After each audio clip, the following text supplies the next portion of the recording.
Hey, Roger Martin here from Billings, Montana.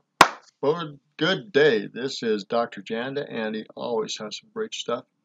And this is one on Roe versus Wade and the medical advancements which are currently available versus the time in 1973. That's a long time ago, been 40 plus years ago. A lot has happened in 40 years.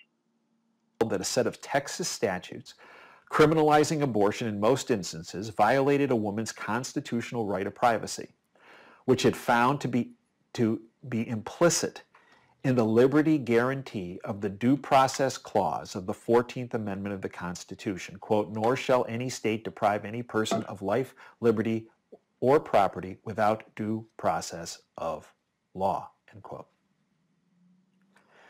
A tremendous number of people disagree with that opinion.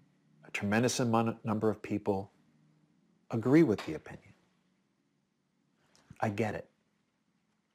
But it's the law of the land, like it or not. The case began in 1970 when Jane Roe, because most folks don't know the history of this. The case began in 1970 when Jane Roe, a fictional name used to protect the identity of the plaintiff, who ultimately became known as Norma McCorvey, instituted federal action against Henry Wade, the district attorney of Dallas County, Texas, where Roe resided.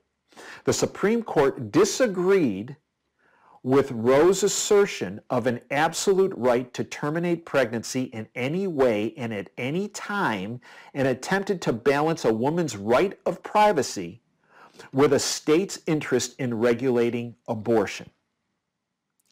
The court placed the point after which a state's compelling interest in the pregnant woman's health would allow it to regulate abortion, quote, "at approximately the end of the first trimester," end quote, of pregnancy, 12 weeks. With regard to the fetus, the court located that point of, quote, "capability of meaningful life outside the mother's womb," end quote, or viability. Now, 12 weeks, 3 months, a lot of medical stuff has happened, but these late-term abortions, that's a bigger issue, and even full-term. Killing infants. This is disgusting, and it needs to be stopped, in my opinion, because of medical advances and other things, and the selling of parts and other things. This just needs to be stopped, both in Planned Parenthood and in other abortions clinics and situations. Now, since 1973, states have gone through multiple cases and laws. If you take a wide sweep of the states, on average, most states allow abortion up to 20 weeks, and some up to 26 weeks, some up to 28 weeks, some there's no restriction. But the majority are well within 20 weeks.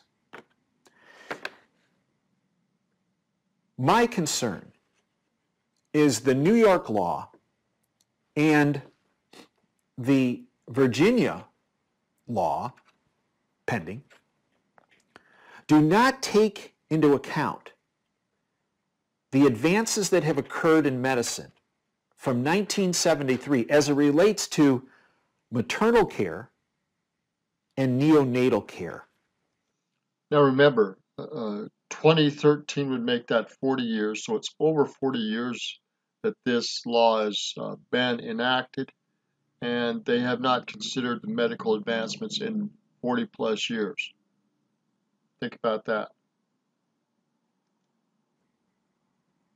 In my opinion, those advances have been substantial. And in my opinion, the legislation in both of those states is blind. And I'm going to end it here. I'm going to give you full access to his Dr. Janda's video. Makes some good points for people to consider. But he says that legislation in both the New York and the Virginia legislations is blind to the medical advancements. They said many other states in their legislations are too. So taking the medical advancements into place, we're not even considering that, and we're still taking lives. That's the other issue, even with medical advances. Again, wrong, in my opinion. We should be considering not getting pregnant versus abortions, and then we should not be considering abortions. We should be considering adoptions. Again, wrong. But we're not going there. The immorality of this nation, people, men and women, is pretty sad, and not without eternal consequences, by the way, in my opinion. Again, this is Roger Mark from Billings, Montana. Watch the full video, and good day.